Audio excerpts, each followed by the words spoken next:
BJP ने कल UP में लोकसभा चुनाव में अपने प्रदर्शन की समीक्षा की। सीएम योगी आदित्यनाथ ने स्वीकार कर लिया कि यूपी में अति आत्मविश्वास की शिकार हो गई बीजेपी। जैसा वोटों की शिफ्टिंग होती है और कहीं पर जब हम लोग ये मान करके चलते हैं कि आत्मविश्वास में कि हम तो जीत ही रहे हैं, तो स्वाभाविक रूप से वहां पर कहीं ना कहीं हमें खामियाजा भी भुगतना पड़ता है।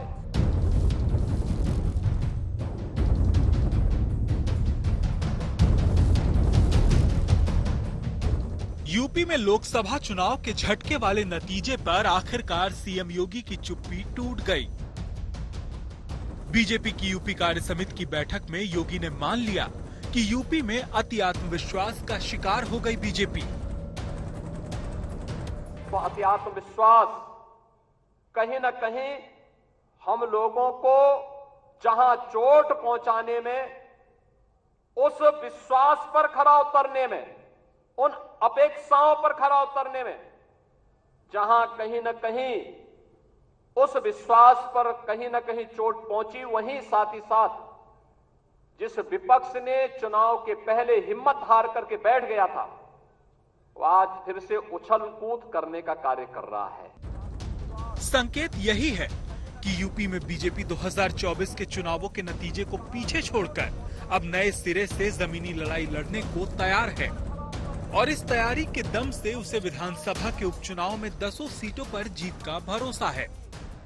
कोई कारण नहीं 10 की 10 उपचुनाव फिर से भारतीय जनता पार्टी अपने पक्ष में करने में सफल हो, लेकिन इसके लिए आज से जुड़ना पड़ेगा, लगना पड़ेगा।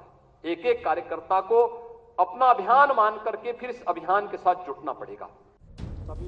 लोकसभा के चुनावी नतीजों पर मंथन के बाद लखनऊ में बीजेपी के बड़े नेता भविष्य की रणनीति पर चिंतन के लिए एकजुट हुए थे।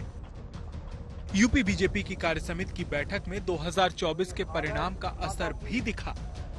कारणों का विश्लेषण हुआ और 27 और 29 के लिए आगे वाली राजनीति की दिशा का दर्शन भी हुआ। भारतीय जनता पार्टी भविष्य की पार्टी भी है। ये भविष्य हमारे हाथों में है, इसको संभाल करके चलना ये हमारी जिम्मेवारी है। जो भी राजनीतिक दल है, अगर वो कहीं सक्षम है नॉर्थ ईस्ट में, तो मध्य भारत में शून्य है। अगर कोई सक्षम है उत्तर भारत में, तो वो दक्षिण भारत में दिखने को नहीं मिलती है। अगर वो सक्षम है पश्चिम भारत में, तो पूर्व में उसका नाम लेवा भी नहीं है।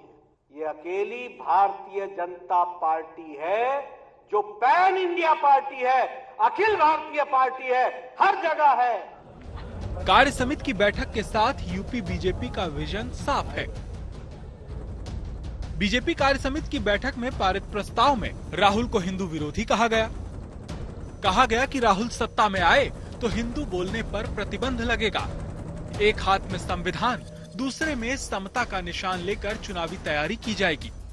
छत्रपति शिवाजी, ज्योतिबा फूले को पथ प्रदर्शक बनाकर पार्टी बढ़ेगी। आने वाले समय में यूपी में 10 सीटों पर उपचुनाव होने वाले हैं। लोकसभा चुनाव के नतीजों के बाद ये चुनाव बीजेपी के लिए बेहद अहम है। बैठक के बाद बीजेपी का जमीनी प्लान तैयार है और विपक्ष दल फिर से नए सियासी घमासान के लिए तैयार है। कुछ बातें मुख्यमंत्री योगी आदित्यनाथ ने जरूर कही। उन्होंने कहा कि हम अति आत्मविश्वास में हारे हैं।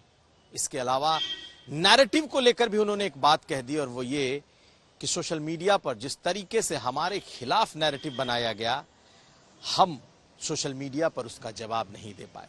यही नहीं, अब मुख्यमंत्री योगी आदित्यनाथ ने तो टास्क दे दिया है कि अगर आने वाले चुनाव में सबकी जिम्मेदारी बनती है, सिर्फ एक की नहीं, वो कोई भी जनप्रतिनिधि हो, नीचे से ऊपर तक सभी को मिलकर ही ये चुनाव आगे लड़ना होगा।